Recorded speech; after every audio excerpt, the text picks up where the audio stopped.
Well, hello there, Apple Vikings. This is your Apple Vikings Ralph talking to you. Oh wait, what the heck just happened? That was You were weird. sounding great in Echo. the private chat, and Right. Oh, I see what happened. One of my YouTube videos started playing. oh, okay. Oh, after the fact, that's funny. Real behind the scenes talk before I even let Ralph get into it. I was doing nothing but complimenting how great he sounded for a good solid 5 minutes, and then we go live. That's Oh, pretty dude, funny. you should have That's been so here on funny. Monday. Everything that can go wrong went wrong. I was like, okay, you know what? It's live. It's what happens. That's pretty It funny. I like. amazes me, especially when it comes to live. It just amazes me what can go wrong. And how fast? Oh my god, I was dude! supposed to. I haven't seen your intro in forever. So like, that's is that new? Like, how Yeah, recent it's a is that brand one? new intro. I hired a songstress to make us a theme song, and I was she came up jamming, with man. That was that. And then I great. put all the little video. Well, Nathan put all the little videos together. Yeah, I felt like I was in a comedy for a second. You know, that's It's awesome. supposed to feel like it's the opening to an anime. Yeah, no, it's Yeah. perfect. Oh That's man, folks, we haven't had Vinny or Lee here in a while. And wow, that's true. We haven't had either one of you here. Yeah, wow. Yeah, it's been a I just while thought for about it. I sure. was like, I wasn't thinking about it till right now. It feels good. It feels good to be back, man. Well, Yeah. Vinny's been busy as hell. Every time I Okay. turn around, Vinny is doing something else. It's a problem. I was born with a severe defect of doing too goddamn much, and that's just kind of where I've been all my life. So yeah, I got that Vinny has a lot going on. I feel you, Vinny, because I have been doing con after con after con after. That's Yeah, yeah. I feel like Oh you're man, always somewhere. I'm just on the opposite side, kind of not doing enough oh. right now. but Good. isn't You that know how how much it I is? wish I Either wasn't you're doing enough. crazy I'm busy. so exhausted. Right.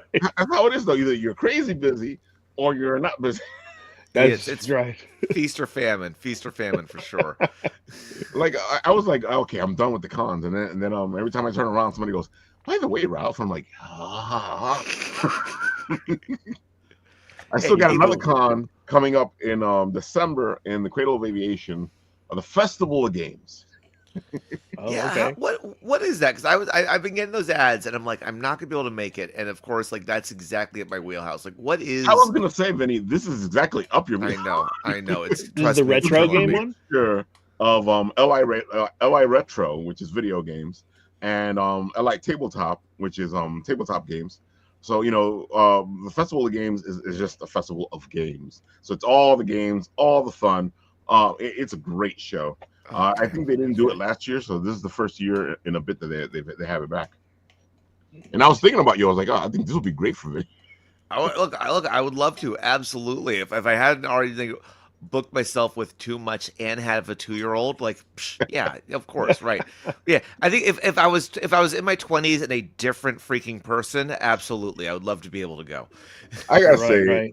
with a 2-year-old, yeah, definitely. Not yet. Wait till they're No, 6 or I 7. remember too. You yeah, can bring them right. along. At this point, if it's not Paw Patrol, I'm not having any luck. Right, right. I'm surprised you got time for anything. Because with a Right. 2-year-old, it's constant. Oh, I yeah. don't. I don't have time for anything. I'm a shell of a man. I'm this colorful slowly to keep myself up. I am running on nothing but caffeine and adrenaline only. Oh my gosh. Whew. I think that's what it is. I think I got rid of the 2-year-old and the 5-year-old stage, and now I'm like they're 18 and 14, and now I'm just like, okay, I'm taking a break. I need to relax for a little while. That's kind of like I remember being in high school and like having senioritis. It's basically the same thing. One of them's out the door, and this last it's like a lame duck presidency. Exactly. You're just keeping them alive until they can walk outside. Right, right. And we were just talking about that in the green room before you showed up, Vinny. We were like, it's just so different because they're like little adults, and you're trying to figure them out, and you're trying to help Right. them out, but they're on their own. So you're like, kind of like, okay. Yeah. Oh yeah. I have time again. What's going on? Heaven. Sounds like in a heaven. bit, Vinny, you're gonna be going, oh my god, I miss those days. Right.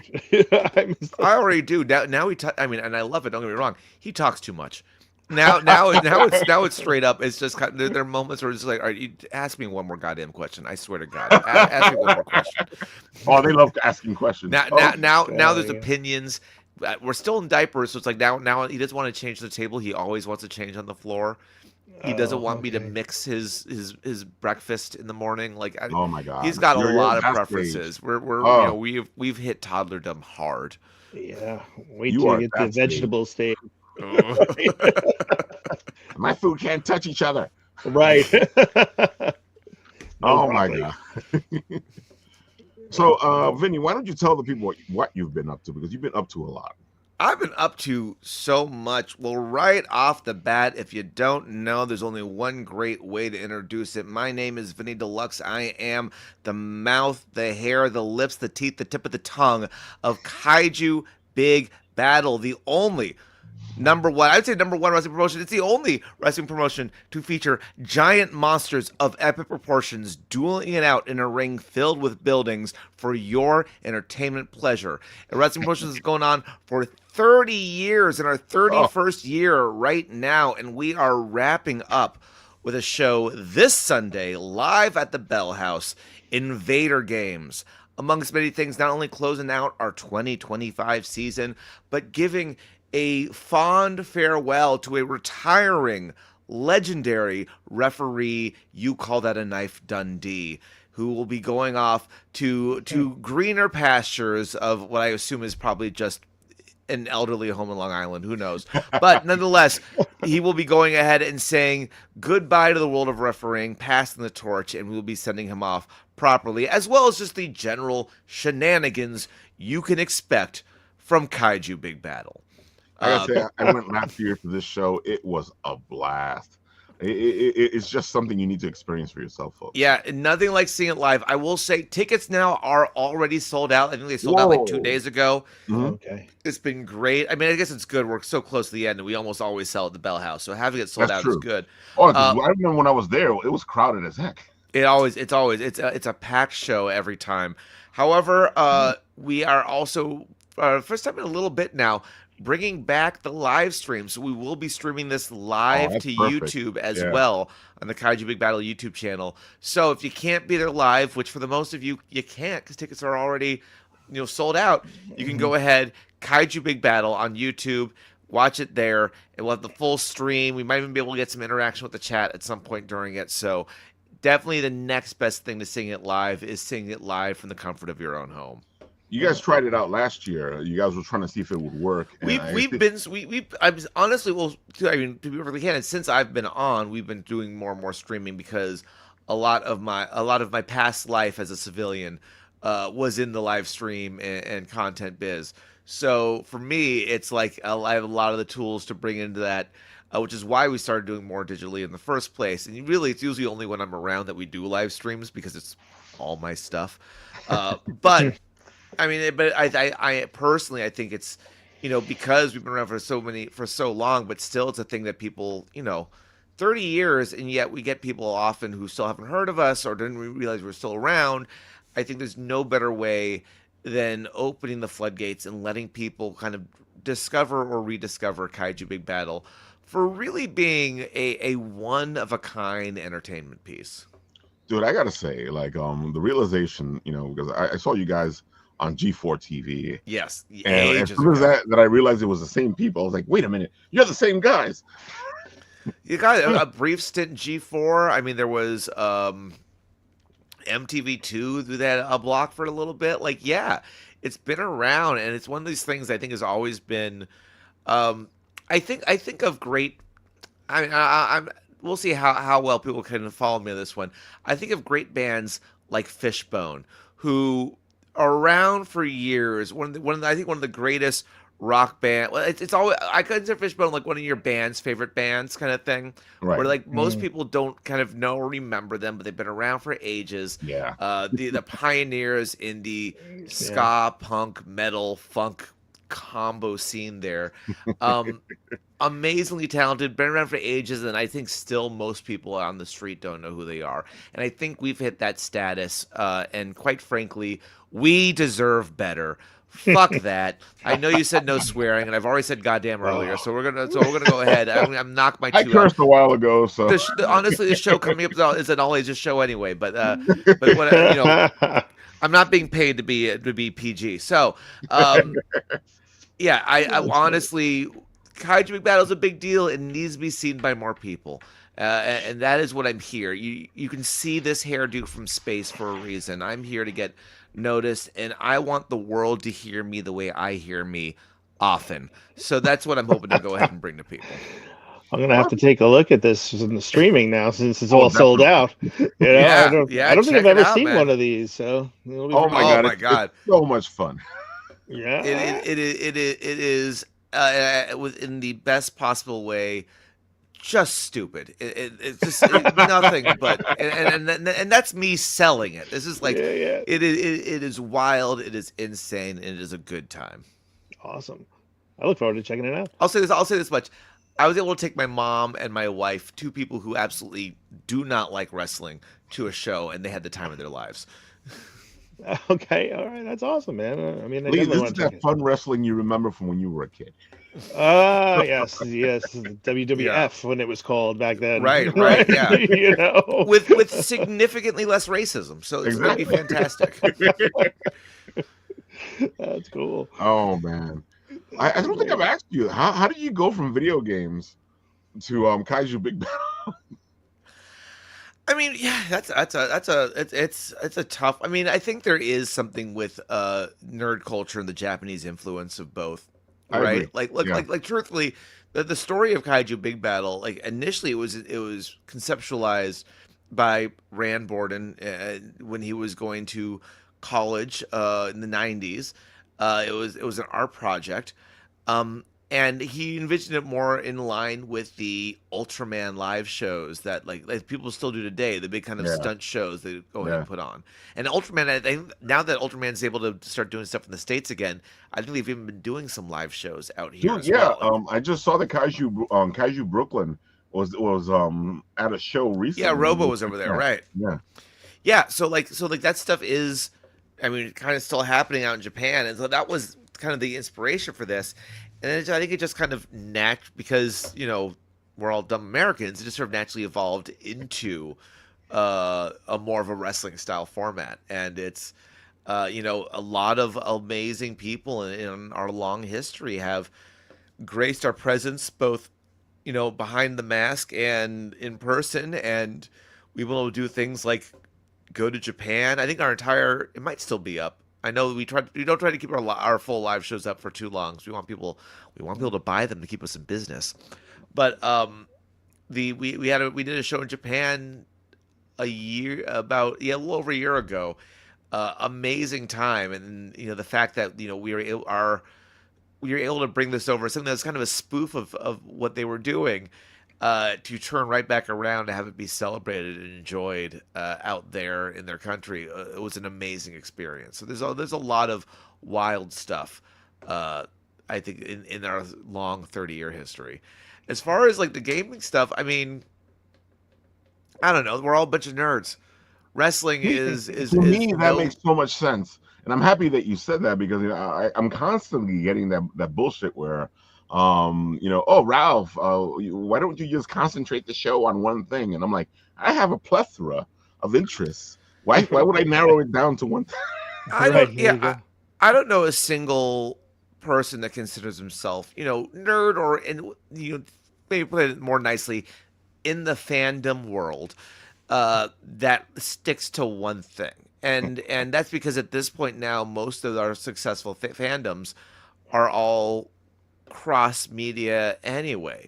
Like, you can't just be a comic nerd, because you're still removing yourself from the entire movie industry that is blown up with comic books, and the number of games based on the IP, and the number of comics based on games, and it all connects. Like, there is no separation. There's a good chance, if you are a fan of something, that you are more likely to be a fan of other things. I don't think people are just a fan of one thing and they cut it off. No one just likes baseball and then is like, all right, well, I guess I'll watch football. It's like, you may not be as invested, but you still will enjoy other sports, right? Like, I have to assume I don't watch real sports. No, that's true. That's true. You could, if you like competition, you're watching something. Exactly. And, wrestling is just one of those things I think is always, even now, it's so interesting because I think at the time, it was they were pulling jocks who didn't know any better into. You're talking about the 80s and stuff, and like the 90s before. These were all guys being failed football players or athletes who just didn't quite get past the college level. They get pulled in because they're athletic and loud and a bit of obnoxious. But the people who grew up watching that became nerds for it.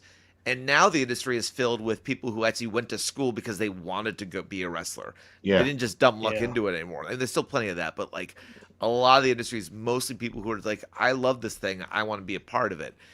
And so now it's flooded with wrestling nerds. And those nerds are fans of wrestling because they were also fans of comics, video games, movies, what have you. Completely agree. Yeah, no, wrestling got really exciting over the last bunch of years. I can't believe how many people come out to see that. It's unreal. Oh yeah, no, it is. It gets huge, and then they're selling out and they've been selling out stadiums, but like it truly is. It does seem like people have come out of the woodwork or it's recently hit a larger market than before. Yeah, I think it was kind of a dirty word to call yourself a wrestling fan, and definitely the last 10 years or so, I think people have I don't see that as like more. It used to be, where you had the deniers where wrestling is fake. You see less of those guys now. I think people are just enjoying it. I think that's what it comes down to. It's just a big stadium adventure. Well, and also, I think I don't. You can't talk about WWE, right? And I don't think that. I don't think WWE was ever trying to be real. Like, no one actually thought the Undertaker was a zombie. Even as kids, we weren't that fucking stupid, right? You ruined there we go again. I know. Sorry, guys, the magic is dead. But I think really it was because it was like, oh no, they actually don't like each other. They're actually fighting, and like you'll hear the real old heads being like, that's the whole point, is to convince people of that. Yeah. But like the convincing even then is not about. It's about how easy you can suspend your disbelief in the first place, right? It's about being able to buy in, and so like I don't know, we all kind of, no one thought it was real. We just all were willing to, live in this world of make believe to enjoy it better, and that's what it took to enjoy it. We were going to do so. I agree. And it definitely helps. And now like. I've gone to wrestling events where a guy whips out a pretend grenade, pulls the pin, throws it on the ground, and everyone jumps up. He doesn't actually have a grenade. There's nothing physical in his hand. But the crowd goes nuts because it's so silly and fun and creative in some ways. And people are really learning how to paint on that canvas. Yeah, I mean, I think they like the acrobatics kind of stuff, right? Like 100%. In a way, it's just like boxing is a totally different thing, right? And where even though they tried to make that like, okay, with Don whatever, and did the whole Mike Tyson trying to get that going. We could argue that boxing might be more fake than pro wrestling. It's definitely possible, but it's definitely more violent. And I guess that's where they come in with the what was it, the what's the other fighting in the cages, not the UFC stuff, which is even more brutal in a way. But I think wrestling just makes it more clean fun for everybody to kind of see it, right? I don't want to watch people actually fight. Like I don't want to watch people just like that just seems kind of sick and twisted. And I get people like UFC, I feel like it's a little bit different, but like in general it's like, that's real. It's like, if these people are trying to kill each other with chairs, this would be very uncomfortable to watch on TV. I was so impressed with how of the dance they would do, and how and they still end up getting hurt at times. But 1,000%. dude, the level of athleticism these guys have to do in order to like pull off what they're pulling off. I've long stated that pro wrestling deserves to be in the Olympics, and I think that if they could have fucking dressage in the Olympics, there is no reason we can't have pro wrestling in the Olympics. But we would treat it not as competition in like Greco-Roman, but like gymnastics, where it's a routine. Yeah. Two guys and a ref, so it's a team of three basically from each country putting on a routine, and it's getting judged. And like I think you would legitimately have place for that in the Olympics, much more than horse dancing. Andrew, those are posters to the event that's happening on Sunday for Kaiju Big Battle. Correction, those are both posters to old events that have already happened, but the event that is happening is going to be this Sunday. It's going to be this Sunday at the Bell House in Brooklyn. However, you can go ahead and watch it on our YouTube channel, youtube.com/Kaiju Big Battle, BATTEL. If you just search it, you'll also be able to find it and be able to watch the whole thing live, 6 p.m. Eastern on Sunday. Sunday. Yeah, I was just at this garage sale. I just picked up 2 WWE medallions from the New York MSG, I guess, Induction Hall of Fame. Oh, wow. Wow, that's cool. And some kind of autographed, also, I guess, the autographed pamphlet. They had a bunch of guys who autographed it. So I'm like, but now, like, what am I going to do with it? I have it at the house, but I'm not sure what I'm going to do with this stuff. There's a buyer for it. WWE merch people, I mean, there are people who swarm hotels and airports just to get like 15 8x10 signed to sell on eBay. Like, yeah, you could, if there's signatures on that thing, you could sell it. Oh yeah, they got like 4 or 5 signatures on that. The way collecting stuff is these days, you can sell anything. I guess so. In this economy, ugh. Oh my gosh, you probably won't get a good deal for it. No. Yeah, I don't know. It was funny. I got the induction medallions or coins or whatever. Right. Which is kind of cool. Tariffs on the signatures alone would be too costly. Right. Buying everything now is a bitch. Oh yeah. Oh my God. But we're not swearing tonight. No more swearing. Of a revolutionary talk a little bit about what you're doing here, because yes, absolutely. You've been running around the city offering up. I have been with a mission rooted in. I feel like I can hear myself talking. I was able to sit down with the man behind the degree to see how this all came together. Did you find that there were the day job, the civilian version, and say as much as you can without getting in trouble? Sorry. Oh, sure. Yeah. What the next generation of game developers look like. You tell this to everyone you interview with for the rest of your life. I think it's playing through the YouTube channel. You can hear the audio from the video as we talk. I'm Noah Waterman, and I invite you to join me as I go back to school with CCNY's game development degree on the Game Rant Roadshow. Coming soon to YouTube and GameRant.com. Because I'm not even hearing it over here. Are you not? Yeah. That's wild. Yeah, it's coming right through. Oh, so you can hear it. It ended. It's fine. It's over now. Yeah, that was perfect. A little chaotic there, but yeah. So. Civilian Vinny, aka Noah Waterman, some schmuck who has a day job. He basically, I've been working as a producer with the gaming news site Game Rant for quite a bit, and I have started not only just my own show, but my own sort of YouTube channel under their banner, which is the Game Rant Roadshow. The way I've described it to people is Anthony Bourdain for nerd shit. And that's basically what we've done. So being on the Game Man idea, we talk about nerddom, like gaming is me, right? I love the wrestling performing, but really I am, I was joking with someone the other day that like, I grew up Jewish, but I feel more in touch with being a gamer than I do with a lot of my religion. As far as what I'm talking about when I talk about my identity, it's kind of is. And so I've been doing this show for a little bit now. We've got 2 episodes up so far. The idea is I'm going to different places, in sort of the gaming sphere and gaming culture, and getting kind of behind the who, what, where, when, and why. Our first episode was over at Video Games New York, which is down in the St. Mark's area. An amazing retro, I don't say retro games, but it's an amazing independently run game store that underneath the hood has so much more going on. They have an event arm. They are a independent video game publisher. They are working on doing music publishing to get video game soundtracks out there. They are and they do all these events, and they like literally you can't go to any video game based con and not see their hands, their footprint in some part of that event. So it was an honor to get to talk with them. Just last week, I think, we released our second episode where I went to City College of New York, CCNY, and sat down with the guy who's the head of the game development program, which is one of the only, it's the only 4-year game development program in New York.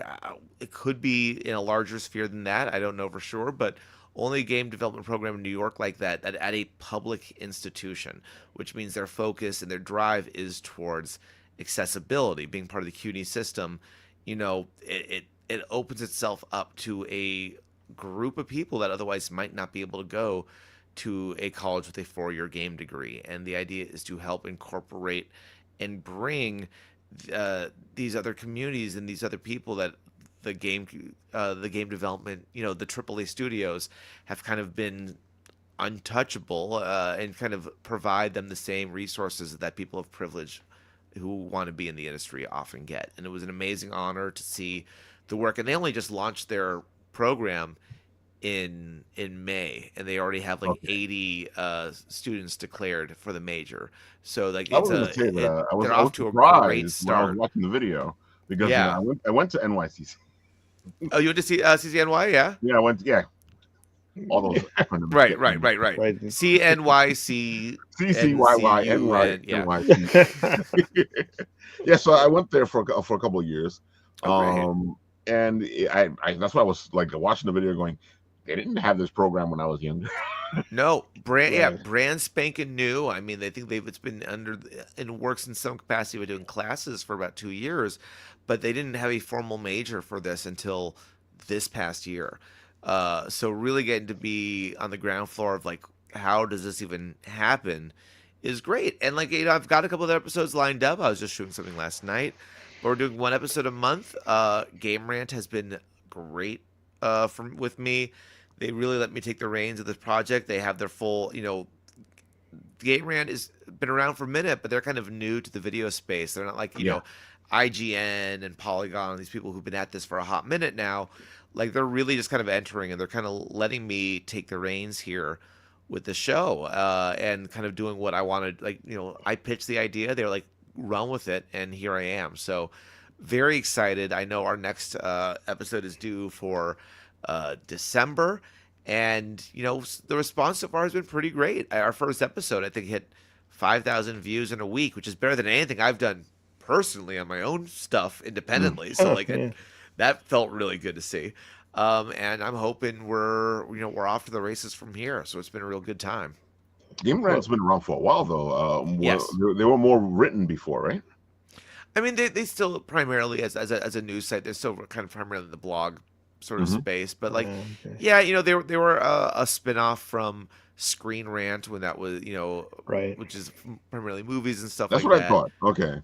Yeah, but it's been it's been around for a long while now. So we're just kind of only really seeing the beginnings of what we can do in video, which is I think late to the party, but better late than never. And I think with the other stuff they're doing outside of the things I'm doing with them, it's really exciting to see kind of be at a place where we can really spitball ideas and try stuff like this, which may not be news, but focuses on gaming as a culture and the people. And hopefully this picks up. I can expand my reach beyond New York and start traveling to other states, other cities, and cool. see what the gaming scene is out there, because I think every city has its own unique game culture, just like it does. Yeah.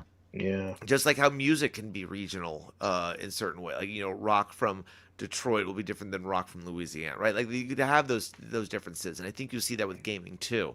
So I'm really excited to see, no pun intended, where this show can take me. That's really cool. What's the next topic that you're? So the next topic we're doing, we're going to be going to Wonderville. I just shot it last night. We're going to Wonderville, in Brooklyn, an amazing indie arcade. It's half art gallery. I'd say third art gallery, third arcade, third event space. Truthfully, every arcade machine they have in there is a piece by an independent game developer, whether it's someone local to the community or out and about. Wonderville, they always have some great events going on. We were just there for their Scrapeboard tournament, which is a game made by these two developers, Blake and Frank, who are awesome. It is like Dance Dance Revolution meets Tony Hawk's Skate with the little like actual physical skateboard peripheral they made.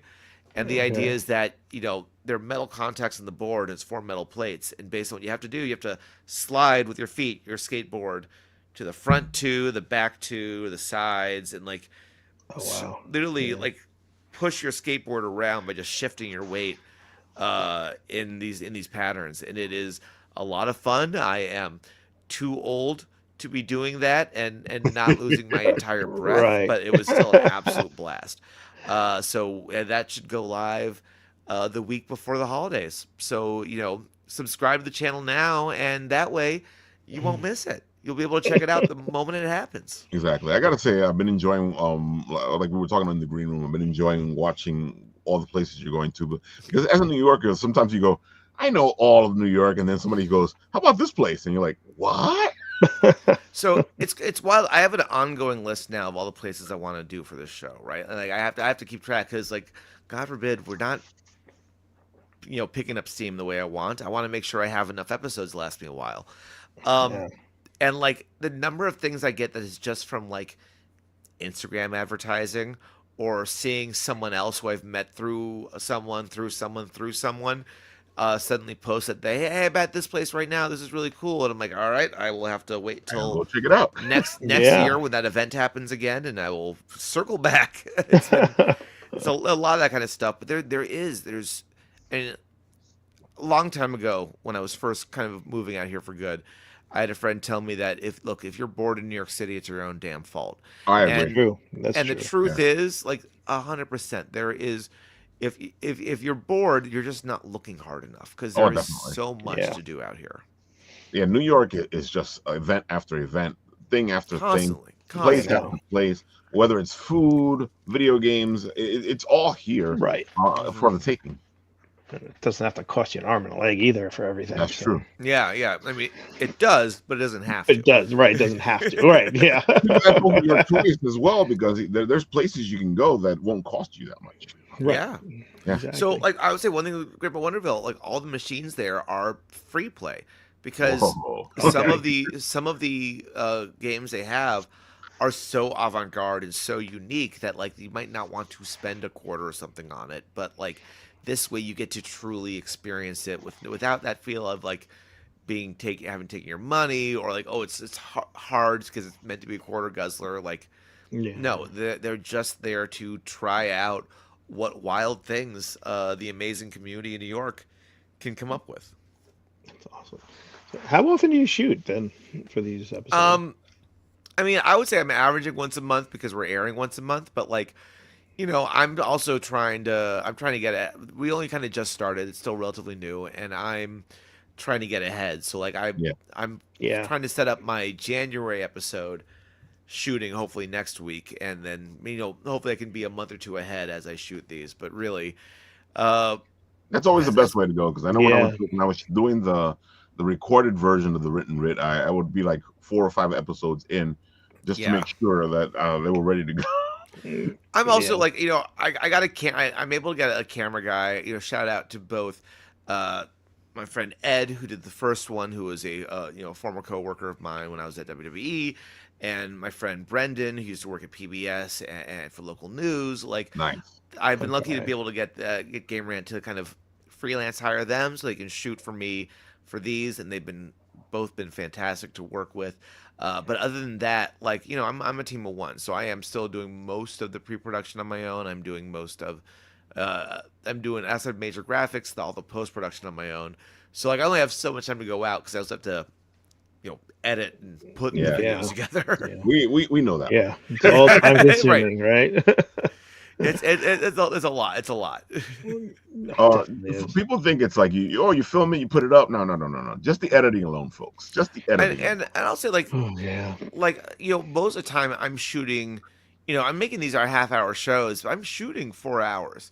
Yeah. So it is far easier to cut 40 minutes down to 30 minutes than it is 4 hours down to 30 minutes, right? Oh, like that and still have something that feels cohesive and tells a story. Like it is, anyone who doesn't think the creativity is in the editing is an absolute idiot, because like I'd say that I do most of my creative work at that point, and otherwise I'm just a loudmouth. I'm just talking constantly, hoping I come up with enough gold to fill a half hour. Right. I gotta say, you're completely right. With all the editing we've done here and all the events we hit, it's a lot of the times there's stuff that doesn't even get seen because we don't even use it. Yeah. Right. Well, that's all the stuff that goes on the floor, but maybe you could salvage it for mini clips at some point. I mean, Well, that's what I know we're doing now. It's like we'll post anything that's a cut of the episode goes to the main channel to help Pwn and back, but then it's all all the shorts and reels we're doing for the Game Rant Roadshow. That's all the cutting room floor content, because there's so much gold. There's so much things that I'm like, I wish I could put this in here, but I can't. But maybe there's still value in it, and I think that's what's nice about kind of this day and age of content and TV and everything, is that there's always if something of value can always have purpose. Yeah, I think the cutting room floor stuff has now become more valuable than ever. Definitely. And that's the whole thing. It's great for teasers and all the other stuff, but it's amazing like how bring back DVD special features. That's what right. Really right, director's cuts. And, I say that all the time. I'm like, if we would like saving this stuff and putting it somewhere, people would be like, when did that happen? Well, what's that? I know. I was like looking at old footage that I had cut from films, and I'm like, oh man, I wish I could have saved this. Now it's on like 35 millimeter. I'm never gonna be able to transfer it. It's gonna cost me so much money. Oh man, yeah. Oh, forget it. I do miss film, but it's so much easier now with digital. It's great. I'm glad. Yeah. Oh my god. So what's this, Vinny? Oh boy, hey, we're just, at a certain point, I want to make sure I'm just not sucking all the air out of the room, so that Lee can go ahead and promote his stuff too. Right. But what we're looking at right here is, I think, the third piece of the trifecta of what keeps me up every single night, which is the world's greatest gamer tournament, the only tournament that matters, where yours truly. Let me go ahead and bring this guy down, because it's one of those things that got to be seen to be understood. Oh. Yeah. Oh god. Oh, watch the cat. All right. Oh, I thought it was gonna be. There we go. Boom! Right here. This, my friends, is the wheel of gaming. I've seen it. One of the most sacred relics in gaming. Now, the world's greatest gamer is a tournament where any and every game can and will be played. Old school, new school, fan game, bootleg racing game, fighting game, puzzle game, party game. If I could do phone games on a TV screen, I would absolutely do them. Like, anything could happen, and the way it works is two people come up to face off. We spin this wheel. Whatever it lands on, that's what they have to play. Literally, whatever it lands on. So in this case, if they have to play "Oh Sir, the Insult Simulator," then so be it. I've seen this in action, folks. I've seen it at what was it? You spoke through at Long Island, right? Because we did that at Long Island RetroCon. Yeah, honestly, it's one of these things that we have a very small community following that the people have kind of been slowly getting into it more and more. But we do it the second Friday of every month over at OSNYC. We do it about once a quarter at the Footlight, which is the event space in the back of the Windjammer in Ridgewood, Queens, and we're hoping to bring it to more places soon. We've done it Long Island Retro. I still want to bring it to more cons, so it's been hard to get out there. Did it at Anitomo too, right? I saw it. Yeah, kinda. I didn't do the event at Anitomo, but I did promote it by just having the wheel in the games. You did a version of it. I remember. Yeah, that was like free play. I just had people come by. We spun the wheel, and then they just face each other. That was fun. And people really dug it. No, yeah, the idea is I tell people it's kind of like karaoke. If you're good at it, you're kind of missing the point. In that, like, it's the great equalizer. You don't know what you're going to get. You might get lucky and get a game that you know and the other person doesn't. But more often than not, there's some obscure bullcrap in there because I'm nothing if not a fan of obscure bullcrap that it'll land on that you've never heard of, and you'll have to learn on the fly and play. And it's silly, it's fun. I spend half the time on the mic just berating people because like roasting people. Oh, 1,000%. Oh, God, yes. I have no shame, and I can't help myself. And for some reason, I think everyone are gluttons for punishment because they keep coming back for more. So, like, but gaming is all about that kind of talk anyway. Right. Yeah, but I'm not facing them. I have no risk. I have no dog in that fight. At this point, I'm just doing it because I can. It's not trash. I guess it's trash talk if I'm trash talking both of them. But, yeah, both of them. Yeah, definitely trash talk. But yeah, no, it's an absolute blast. This one we do also. I also, when I can, I haven't done it in a little bit, but I'm going to try to start streaming them again soon. We stream them from on location to the Bizarrcade. That's my personal channel, Bizarrcade, where a lot of my old videos are. I don't post as much on the Bizarrcade anymore because I'm so busy with everything else I'm doing. Yeah. But I still do this event, and it's been an absolute blast. The next one, unless OS has pulled the rug out from under me twice now, and I'm hoping they don't do it a third time. I'm waiting for them to finally confirm. But the next one is supposed to be on the 12th at OS New York. So nice. If someone's watching this and this kind of wild, silly idea interests you, it's $5 to enter. 4 passes to OS, 4 full day passes for OS New York to win. Low risk, high reward, and more importantly, it's just dumb, silly fun. That seems to be the through line with everything I'm doing here. Is it's stupid. You should come out and do it. Exactly, man. And yeah, you know, why not, right? We're too serious all the time. Yeah, why so serious, right? Exactly. You know how I got this scar? Exactly. A Mohs procedure. I think that's my favorite part of it is him explaining the scar, and he keeps changing the story. Oh yeah, absolutely. Oh yeah. All right, Lee. Tell the people all the good stuff because you got something going on as well. Absolutely, I got something going on for sure.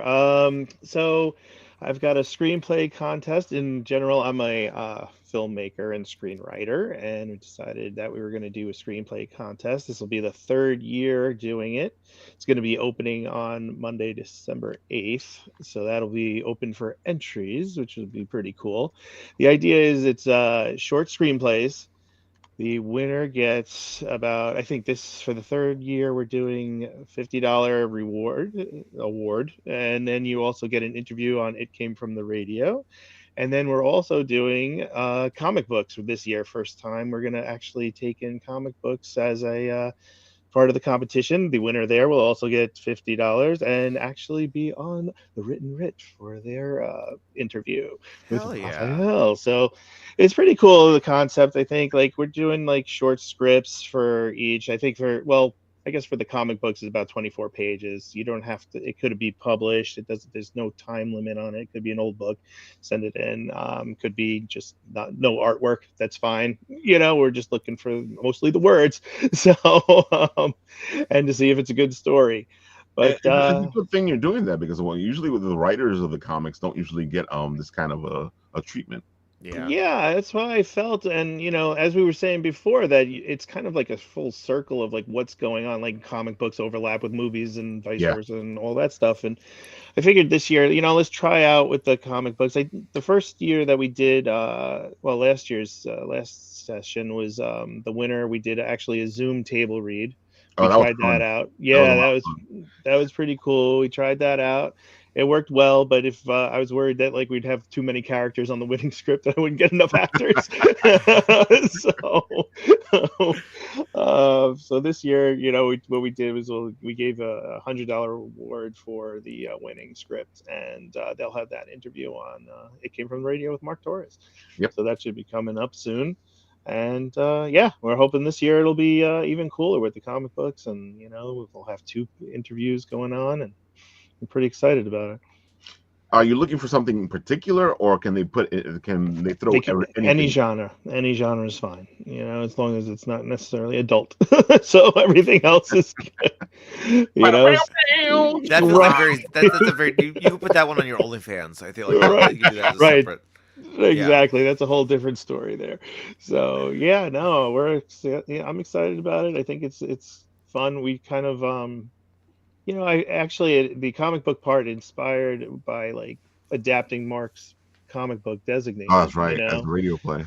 So we did a radio play, and that I just thought that was kind of a cool thing to do. Just adapt this comic book and make it into a screenplay. And I think that kind of just led to the idea of doing some comic books and having those come in and see what we could do there. Maybe at some point we could, evolve and actually do a read for that again. For the winter. So that's the idea. And like I said, I've been a screenwriter and a filmmaker for a long time, so I just felt that it would be nice. And the pricing isn't like crazy either, so that's another thing. So $20, you're in, and you can make double your money, a little bit more than double, and then and have the interview, which I don't think anybody really gets when these do these screenplay contests. It's a lot Usually of them just like when either the money or whatever it is, you don't really get to talk about your project. I think that's great. That's why I like when you asked me about doing it here in the written writ and for the comic book. It makes total sense to me. These are the people I talk to anyway. Yeah, I think it's a great thing. I mean, look, I've done a ton of screenplay contests and submitted, and you get like a laurel at the end on some of them. If you're lucky, if you're selected, if you win, maybe you get in front of a good reader, or then you have to pay like another $100 to get a review, and it just becomes like a whole money pit for writers who don't really have money in the first place. Right. Such a lucrative, otherwise high paying. Right. And if it gets you to the point where like maybe we do a read at some point, you get the feel of like what your script sounds like, other than you reading it out to yourself. So you're also giving them feedback on what they're putting in, which people don't get. As a writer, feedback is rare because most people will go, "I liked it. I didn't like it." That's the worst. And you sit there going, "Why? Right. Did you not like it? Why did you like it?" Yeah, help out. Help somebody out. Come on. Yeah, exactly. And that's the thing. I think that's what the interview like can bring out for somebody, like why it was a good script, why it was worthwhile for that person to do. Which, I mean, I think writing in general, you just want to get out there. You want to get your stuff out there. You want to like, even if it's just for yourself, but you just want to get it out of your system, get it to hopefully get somebody to read it, and if not, that's fine. But hopefully find out if it's good or not. Go back to the drawing board. Is it bad?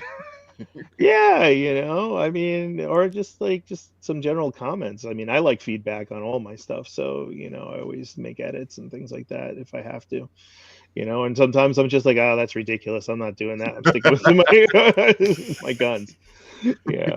That's ridiculous. Right, that's ridiculous. I'm not doing that. I'm not doing this. I'm not doing this. Let me ask you guys this, because you guys are all writers.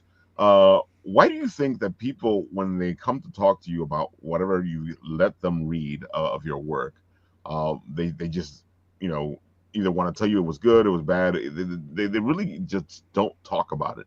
They give you these quick. I don't know, man. Tell me.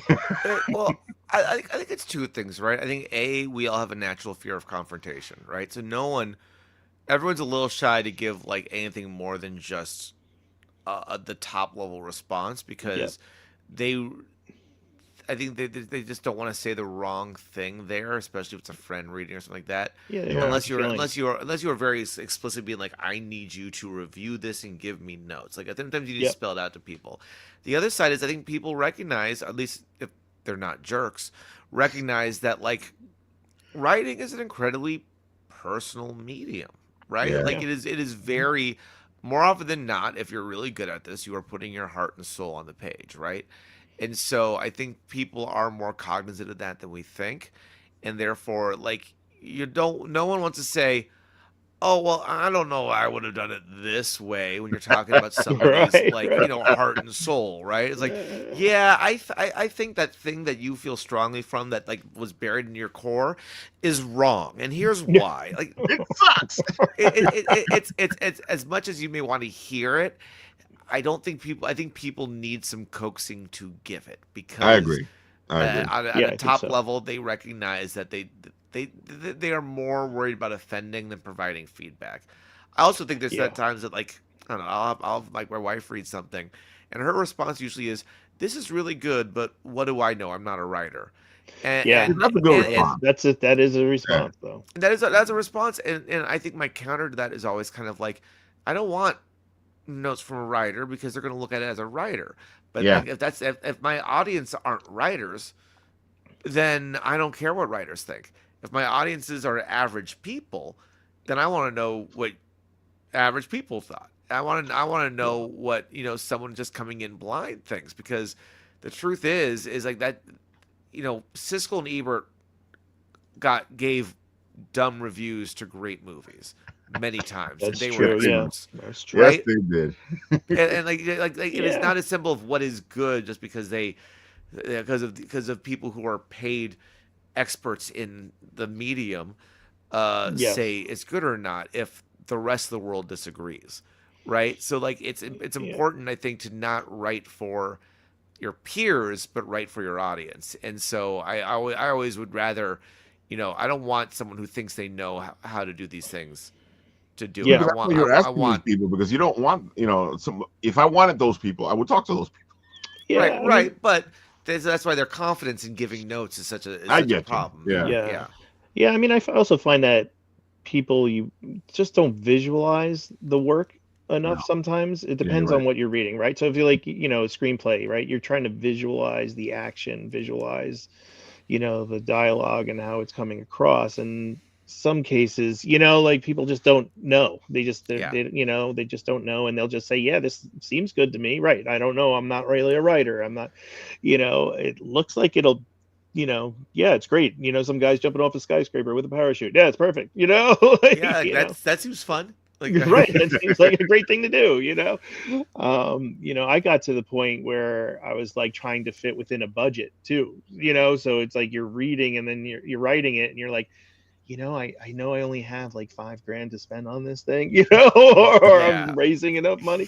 So you start to even alter it that way. And that becomes a challenge too, because I started to, at one point, it wasn't just for myself and my audience, but it was like for the budget that I thought I was going to have, you know? So you got to be careful there too. I'm happy you said that, Lee, because, you know, I talk on the show, I talk about on the Written Writ all the time, when I'm doing the videos, when I'm doing all the stuff. I talk about the fact of why are you writing? And it's an important question. You know, if you need to know why you are writing. Like Lee right there at that moment is writing because he needs to stay in budget. He needs to get this thing done, and he's trying to make it happen.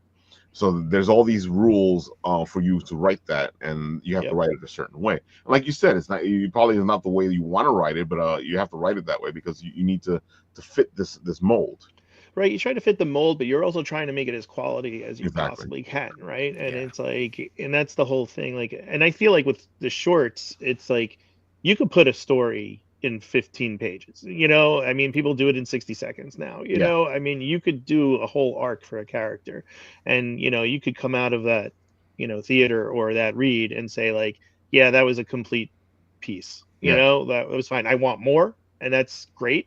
That's what you want, you know, but you could say like, okay, I don't need to necessarily see more if I don't want to, you know, I've got it all, you know? And even though it's kind of like a teaser, you want to make a feature, which is, you know, a lot harder because there's just a lot of elements that go into that, you know? I mean, with this 15-minute screenplay, at least you could kind of write that, create it, whatever, you know? Like a feature is just, you know, that's a big budget, you know? I mean, I think AI can only get you so far with that kind of stuff, at least right now. So, you know, that's why I kind of tend to stick with the shorts right now. Yeah. Lee, do you think it's I'm curious to get your thought on this, because do you think it's easier to write a short than it is a feature?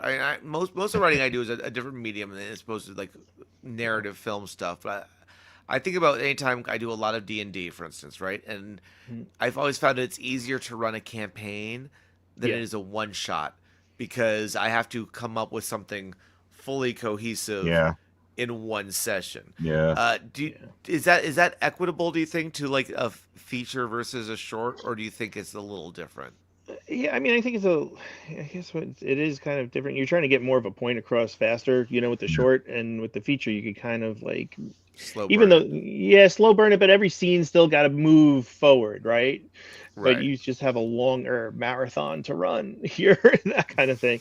And there's like a whole, like for me, it's like a whole outline. It's like, who are these characters? It's background information, if you're thinking about it.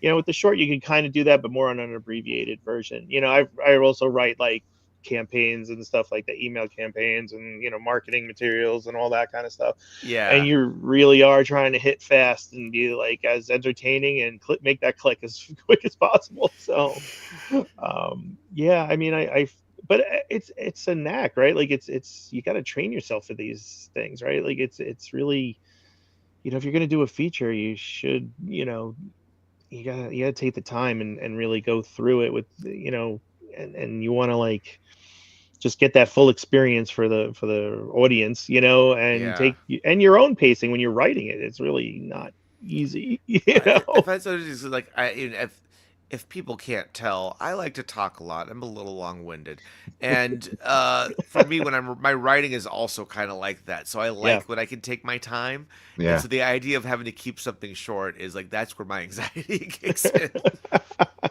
Yeah, I like keeping things. I have this sometimes a similar thing, but I don't speak a lot out loud, but I do it all in my head, right? And it's all it's all in there. And when I put it on paper, I'm like, man, this monologue is way too long, And that's where I start to like, okay, how do I edit myself? And I do really are peeling back a little bit. Yeah, and that's the same thing with the shorts. And all that other stuff. Like even if I'm doing an email campaign, I'm like, oh, is that too long? That's 2 paragraphs. That's that might be ridiculous, for somebody to read it, especially these days. It's like oh yeah, have 4 bullet points and a little intro and you're done, and the call to action. That was so long. I know. It took forever. Exactly, but you're also trying to pinpoint it and be like structure that, getting that mindset. You have to get this out like not fast, but also you have to get it out accurate, and it's got to be like right to the point. So it's so funny that you guys are saying this, because I've written a couple of short bits and here and there, especially to film.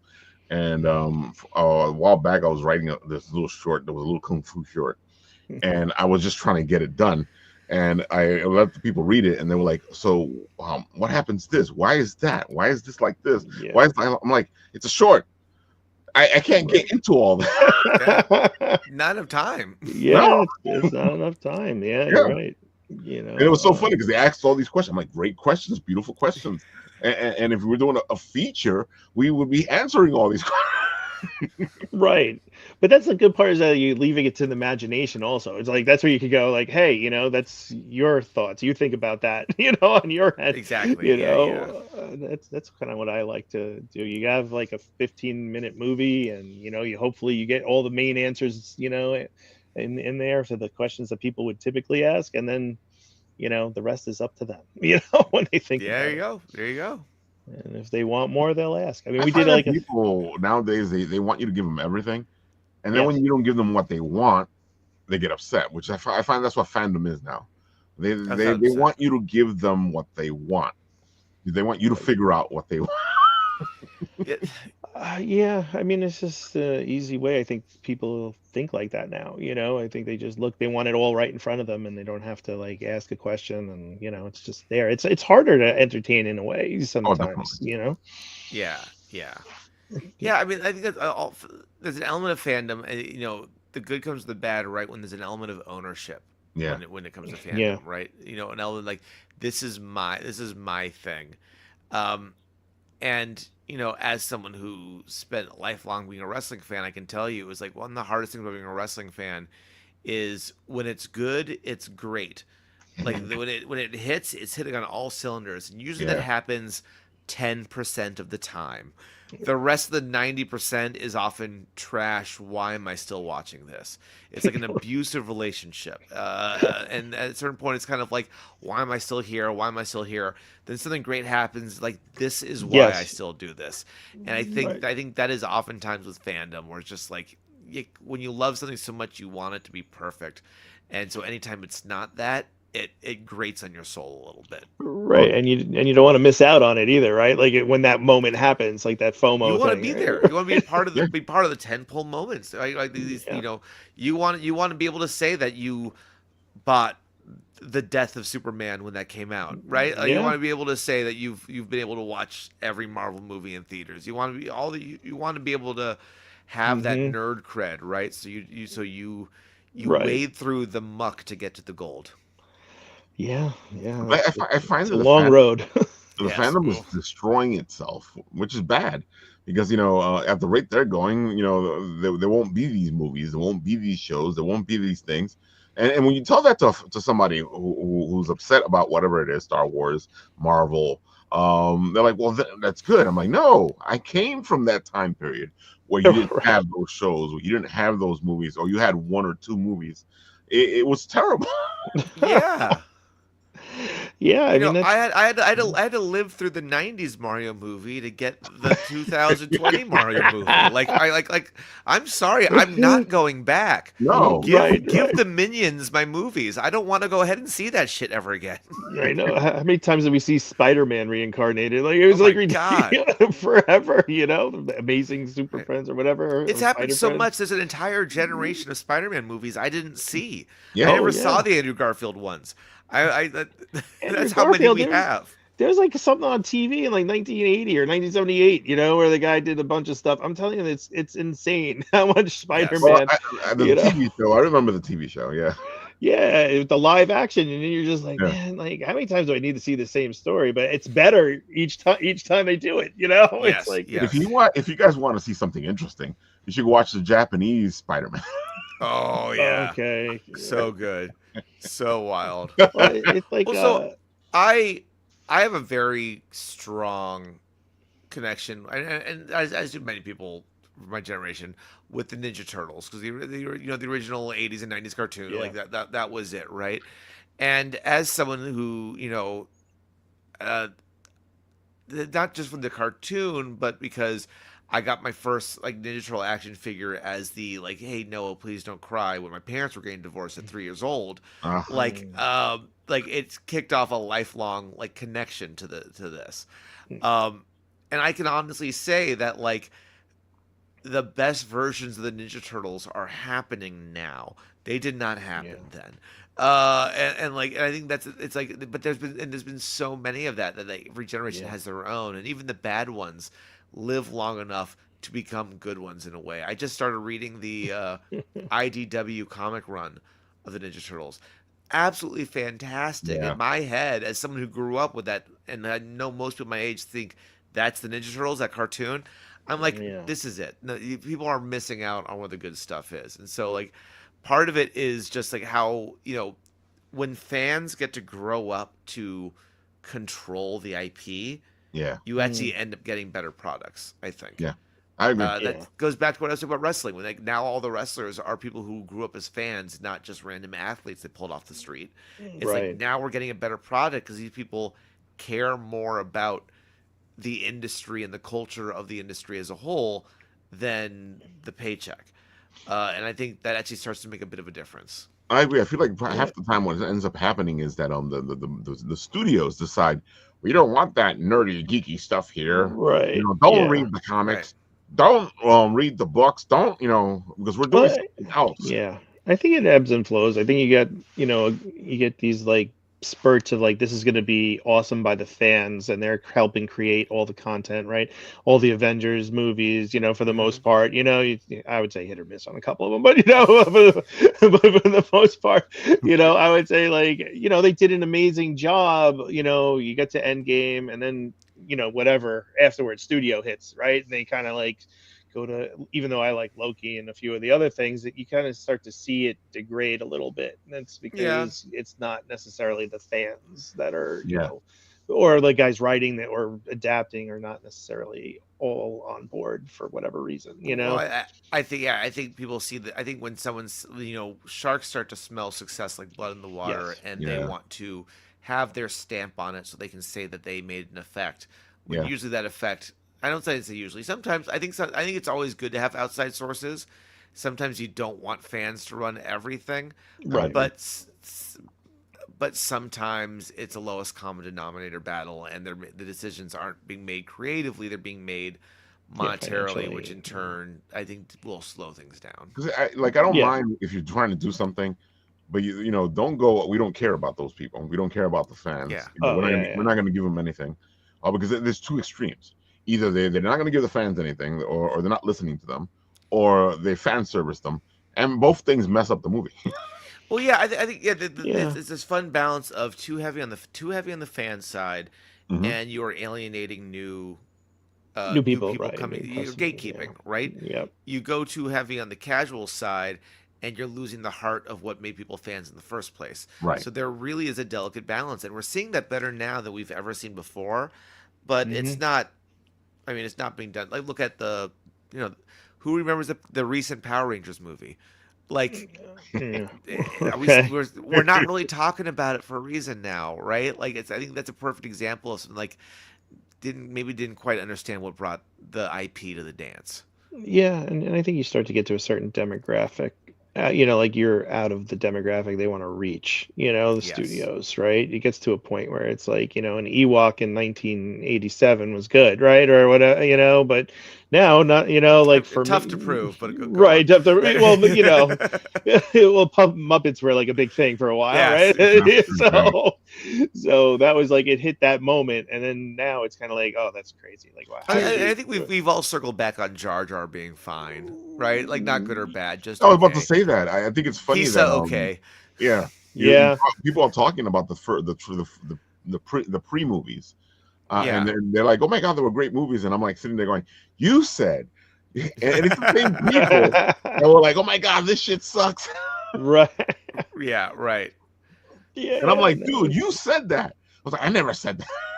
Right. And then it starts to open up to like back to the maybe not so many superhero genre movies, superhero movies coming out. Now it's back to like regular kind of, dramas or whatever that they're trying to bring back into it, into the theater. That's a whole other, thing. So it's like, are we exhausted on comic book stuff, or, now they're coming back with like, oh, it's a real drama from whatever, and moving from Game of Thrones on television, and maybe they'll make a movie, or whatever it is. Right. Right. Yeah. Because quality TV seems to be on like a lot of, at this point, I'd rather have TV shows than movies now. I mean, I think going back to what I was saying, when I was talking about the D&D thing, the analogy, like short stories versus long campaigns. Like I like now that I like the idea of an ever-going story more than something that has a beginning, middle, and end. You're most TV shows don't get that, but to me, because it's funny. Because when a movie fails, you're like, okay, whatever. They don't know that it's limited. They only had a certain amount of time. If they get a second movie, they're lucky. When a TV show fails, you sit there going, dude. Yeah, right. There goes the first season. It's done. Yeah. I'm like, dude, you had 12 episodes. You couldn't figure it out. Yeah, that's true. There's always an element of like when it's good and it gets that next season, it's great. But how many times has a good TV show not gotten footing? And left you with blue balls because they didn't finish a storyline. Like all the way back to Pirates of Darkwater, and the fact that they never even explored the other half of the world it angered me so much as a kid. And probably only me, even the old D&D cartoon. They never gave us an ending. No, the D&D, That last movie was pretty good. Later on, but that was a whole fan thing. The D&D movie was fantastic, and if it hadn't come out at the same weekend as Mario, we would have gotten a sequel. But it got buried in the box office. Yeah, but that was a at this good point one. Now, if you don't kill it, you're not. Hollywood doesn't care. There are rumors that we might get something. I was never expecting to see another D&D before that. After that one with what was it, Marlon Wayans or something? Yes. Yes. After that, I was like, all right, I think this is it. And it's such a great idea too. Like, I don't know how they could mess that up, but they messed up G.I. Joe too. So. I got to say though, they did it right this time, because when I'm watching the movie, it actually felt like I was watching a campaign. It was very well done. I was telling a friend of mine that I can feel the conversation happening behind the screen. I can feel like as you're watching the movie, you're like, wait a minute. I can hear them like arguing with each other in the back. Yeah, like, I'm gonna let my nerd hang low here, but I'll be honest. My only problem with the movie was I don't like the Forgotten Realms setting. I find it so boring. Like I find the standard D&D setting is so like milquetoast fantasy. Yeah. But like I enjoy watching the Critical Role cartoon on Amazon right now for a kind of reason that it feels like it's still D&D, but it has a little more uniqueness to the world, but still keeps a lot of the same stuff. Right. Like I wouldn't mind seeing that same fantasy. It was nice to see original fantasy in some capacity, and the movie was fantastic. But I'm just not a fan of the Forgotten Realms. It's so funny because D&D is you can create your own universe, but you know what it is. Hollywood is like, well, it's already there, so why should we create our own thing? Yeah. Well, yeah. Originality's hard to get through there. It seems like it's easier to get it on television than like an actual movie. 1,000%. Well, I think, I think studios are like Netflix is buying stuff up on Hulu. Like people no longer have time slots, so they now have more room for content in a way that allows people to experiment more. I think we're in a, it feels so cliche to say golden age of television, but in some ways, there's some ways the streaming giants are awful, and in some ways they are providing great opportunities. It's a real, what we say earlier, feast or famine. Yeah, and it's just amazing because there's so many platforms to try and all watch fighting each other. Yeah, it's just sad because it's like, oh, we have like Star Trek on the Paramount or something, right? But then we have whatever on HBO, and it's like, oh man, I don't know which one to go for. Am I going to watch everything? And they're all raising the prices, so now it's going to be just like cable again anyway. Right, and it's like commercials, no commercials. That's how cable started too. It was like a service where you didn't where you paid and you didn't get commercials, and then all of a sudden the commercials started to show up, and then all of a sudden the special channels started to disappear. Right. Yeah. You guys paid for the special channels? Yeah, constantly. G4 was a special channel. Not me. I had a video store, so I had everything. Oh, nice. Listen, on mine there was only 20 channels, and the only one that we always watched was 13. Right. Yeah.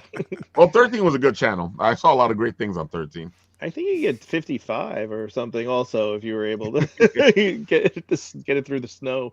If you had a good hanger wire, you could probably get like 323 or something. He's like right. That. Yeah. You made a nice little antennae. Right, yeah, get some aluminum foil and do a whole thing. Or as a kid, they would have you stand next to the TV. Right, change the channel, please. You're the remote today. Exactly. All right, folks. Just wrap somebody in tinfoil, like a potato. Just let them sit there. Yeah. They'll have you hold the hanger and go next to the TV. Right. I learned ballet so you can get more channels. This is where yoga came in. You will hold a sculpture. That's why they had a lot of children back then. Change the channel and the whole. That is true. You have the channel changer, the plate taker. It was kind of like doing the 4 questions during Passover. It's always the youngest you have to stick up there. Right. That's right. All right, folks. Here are some Kickstarters you guys should go check out. Our friend was here on Monday talking about Musa. Fantastic. If you like history, this is right up your alley. Go check it out. Also, our pal James was here recently talking about Detonator, which is a fantastic PTSD type story. Right up, dude. The whole idea of the fact that a friend is trying to get somebody out of their depression and becomes their supervillain to see if they can get them out of the house. That alone right there is a great. I love that. It kind of hits too close to home. I love it. Let's see, and of course, our friend Dirk Manning has his Tales of Mystery going right now. Oh, look at that go up. Nice. Dirk is fantastic, great writer. His series here is amazing. This newest one is great. If you like horror, Dirk is right up your alley, and he always gives the greatest stretch goals. And of course, I have to talk about the teddy bear because I got my own teddy bear, and this book is fantastic. It is a girl trying to save her teddy bear, who was trying to save her, and now the whole thing is that she has to go into the world of Nod and save her teddy bear from what's captured him. That's adorable. Great I love story. it. A great story, folks. Go check it out. Let's see. I'll play the videotape. Hold on. Ladies and jelly beans, my name is Kira Burton, published poet, and this is my big brother James, and we are the writers of the Ballad of Nod.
Over the years, James and I have lost a lot of people, including nearly ourselves when James was battling cancer.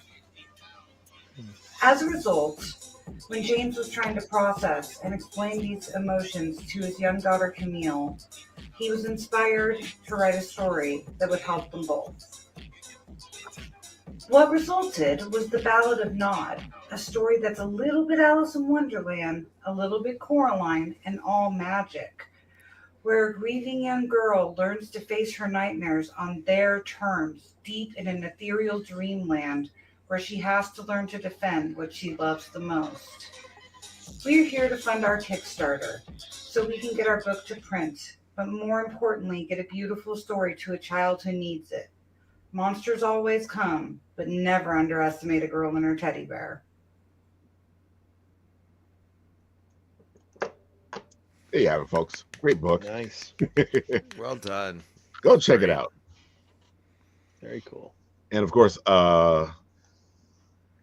Lee and I are both on Vocal. And if you guys want to go check out some of our writings, you can go check out the Vocal. Here's my latest one where I talk poetically about It's a Wonderful Life. Oh, nice. How seasonal. Oh, definitely. It was something that was in my head, especially because speaking of what we were talking about with our kids, there's that moment where they grow up, and when my daughter was younger, what she would do is she would pick up acorns, and then I would give them, and she would give them to me, and I would put them in my pocket. And then what ended up happening was after she had stopped doing this, I ended up going into one of my coats, and there in my pocket was an acorn. And this is like years later, so it's one of those moments. Oh, that's cool. And it was one of those moments where you sit there going, "Oh, I get it. I get Zuzu's pedals now," because I got it then, but now it made way more sense. Now it really kicks. Yeah. So that's what this is about. It's the fact that I finally understood exactly what Zuzu pedals meant, and I loved "It's a Wonderful Life." It's a great movie, great story. It's just something that we should think about because sometimes we speaking of depression, we just don't see ourselves the way other people see us. Yeah. I don't even know if I saw that movie fully. Really? Yeah, so funny. I've seen that movie so many times. I feel like I always like watch it, and then I'm like, I start watching it, and then I'm like, okay, and then I move on. I don't think. Yeah, honestly, that's true. I don't know if I've seen it all the way through, or I've just seen enough parodies in other shows of It's a Wonderful Life all the way through that carries the narrative for me. That's a Jewish thing, to be honest. Like I feel like, you know, I mean, that's how like I couldn't get away with I couldn't get away from it in the 90s. So in the 90s it was everywhere because everybody had the rights to it, and it was all the channels, and it was all oh my god, you could not see it. I mean, my wife makes me watch the 10 Commandments every year, so like it's like 4 hours of craziness, you know. God, it's such a long movie. It's like hard to see already. I'll say that's how I felt the Christmas Story, because I didn't even. Yeah. I feel like I turned 18 having never even heard of A Christmas Story, and suddenly like I go to college out here, and like everyone is talking about how this is their like Christmas classic. It's like maybe it's just because I'm Jewish that I missed this movie completely. Right, it'll pop your eye out, don't you? The little BB gun. Yeah, right. I know it is a thing out here for sure. Yeah. With A Christmas Story, I couldn't get away with it because it was Ralphie. That's right. You're screwed. So whether I wanted to see it or not, you know, I do love the movie, but whether I wanted to see it or not, it was going to be shown to me. Yes. He has your name. Yeah, you're in there. That's so funny. Mr. Nathan, anything you got to tell us? Is he there? It's just been the OBS no camera screen. So I'm mute anyway. Sometimes he has the camera, sometimes he doesn't. All right, folks. One more time, let the people know where they can find you guys. That way, they can go looking for you. Starting with Vinny. Oh boy, I got the long list here. Yeah, if you want to go ahead and check me out, well, I am. A lot of my personal stuff can be found at Boss Monster Kaiju across the board for I guess anything involving pro wrestling or just my life in general. At the Bizarrecade on socials for anything in the gaming sphere, and that includes things like the World's Greatest Gamer that you see up there, where we do our gaming tournament where every round is a different game. The second Friday every month at OS NYC and more. Check out the socials to see when the next one is coming up, as there is so much going on. Of course, you can also go ahead and check out the Game Rant Road Show, the show I host on behalf of Game Rant, where I go to different places in the video game culture and scene of New York City. We just aired our second episode for CCNY.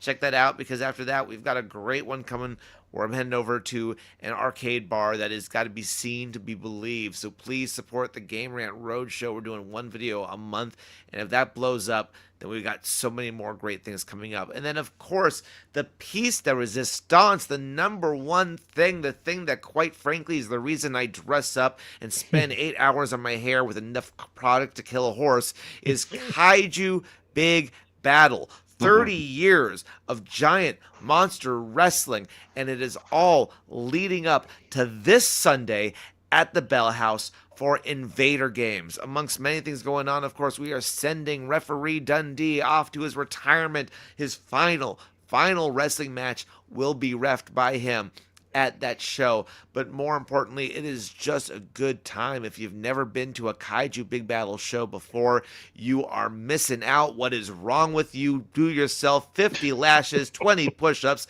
then come back and see me, because we got a full healthy dose of giant monster action waiting for you. And if you're not coming to the Bell House show, well, you are in luck.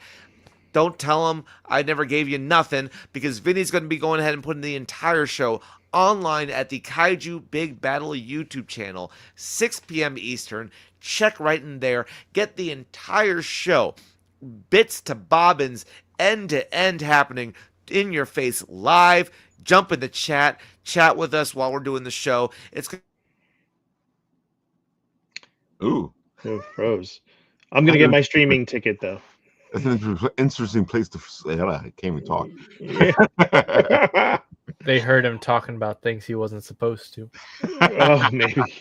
See, folks, that's why you need to go to Kaiju Big Battle, because they're trying to stop him from telling you. It's funny because Mark is like, did you know that they made a sequel to A Christmas Story? Yes, they did. Yes, I did. It's a great movie. I saw the sequel. It was pretty good. It was a great continuation. Usually, I hate those continuations, but it was actually a pretty good continuation. Check it out, folks. It was pretty good. So, Lee, while we're waiting for Vinny to come back, why don't you tell the people where they can find you? Sure, I'm on the Facebook and the Instagrammy, and you can check that out. Lee Kolinsky or L Kolinsky, and then you can check out the Blue Eye Screenplay Contest on Film Freeway. Just type it right in, and you'll find it right there. Those are the best places to check out if you're interested in the screenplay contest, or if you just want to check out what I'm doing. It's like I said, Instagram, Facebook, and if you're interested in any kind of content development, I'm opening up also a media company called 27industrial.com. Yeah, he's a busy guy. Yeah. Industrial, you say? Yeah, it's marketing and content development for. Hutch will have clothes on. So, you're back. Made it. All right. Great, perfect. He has clothes on, right? Yeah, I mean, that and more, but only if you tune in to Kaiju Big Battle this Sunday, 6 p.m. I like how you just continued. Nice. It was so funny because you were frozen for a while. So the thing is, you guys started talking about. I thought you could still hear me, and everything was just. I just got in spinning wheels. I thought that was all of us, and I realized, oh no, it's just me. Oh, that's not a good sign. It was so funny because you were talking, you were into it, you were like giving the spiel. Yeah. When you went, it was a good freeze frame. When you were born with this much swagger, this much energy, and all this energy, all this life pumped up, this love for action, for giant monster mayhem, for the greatest fights you will ever see. That's all bubbled inside of you. It is more than a New York apartment electricity box could handle. So yeah, I'm not going to apologize that I'm louder than anything this Matrix grid can keep me down, because quite frankly, this is nothing compared to what we will have Sunday, 6 p.m. at the Bell House. That's what we said when we threw you off. We were like, look at that. He was talking such good stuff. They threw him off. Gotta hire you to be a hype man for us or something. Exactly. that is literally what I'm paid to do. That's all. It's the one thing that's why they pay me the small bucks. Like, absolutely. I'm here to hype up anything. That was a time skip. That's time skip. It was just a jump to the left. Exactly. Right. Folks, I hope you guys have enjoyed yourselves today. We've had a lot of great conversations, a lot of great geeking out, all these beautiful bits and pieces. I hope you join the contest, whether it's the video games or the screenplays and comic scripts. There you go. Go, have fun, do something, join something. You know, if you're bored, it's because you want to be bored. Say it. It's your own damn fault if you're bored. There's plenty to do. I wish I had less things to do. God damn. I could afford to be bored. It'd be nice. Oh my God, yeah. I miss being bored. Now then you'll be like, I don't know what to do with myself, and then you'll start working again. That's exactly what happens. I no longer get bored. I just get numb. That's what happens now. Yeah. But it's so funny because as soon as I have a moment to myself, what happens is I'll see something and go, hey, I should go there. Right. Yeah. I don't get moments myself. I just get other ideas. That's the problem. Yeah. That's exactly what happens. You by yourself, you start thinking, and all these thoughts and ideas pop into your head, and you're like, oh, that we can do that. Right. We can do all these things at once. How are we going to do it? Let's go. Oh, and now I'm on Adderall, so I'm just fucked. There you have it, folks. Come see us. Come say hi and enjoy the madness. Nice. Nathan, anything before we go? Not that I'm aware of. There you go, folks. That's Nathan, our editor. He is sometimes on the show. Half the time he's working. Or most of the time he's working. He was on the train before when me and Vinny were in the green room. Oh no. He was trying to get home. Vinny, I thought it was with Lee. It was me. Yeah, it was me. Was it with Lee? Yeah. You forgot me already? I'm on the show. Don't worry, Lee. I'll never forget you. Oh, thank you. All right, folks. I hope you've had fun today. On Monday, we will be doing Apple Bites, and I think it should be the Art School Dropouts, which is the Kung Fu guys. At the same time, Hit Point will be here talking about their game and the fact that they will be at the Festival of Games next weekend at the Cradle of Aviation, which we will be there as well, having fun and doing a bunch of gaming things. And of course, Hit Point is doing a tournament at the Festival of Games. And of course, Shadow Rabbit will be tabling at the Festival of Games. Ooh. There's a lot of reasons why you should be at the Festival of Games, folks. Festival of Games. That's awesome. And a lot of reasons why you should check out Monday's show. Yeah. Of course, next week, Wednesday, we'll do the writ all over again with a bunch of different people, or maybe the same people. I don't know. You never know. Only if you want to open that can of worms again. Keep talking, man. All right, folks. Hope you have a great night. And of course, on the written writ, what happens when the show ends is I press the button and we're stopped.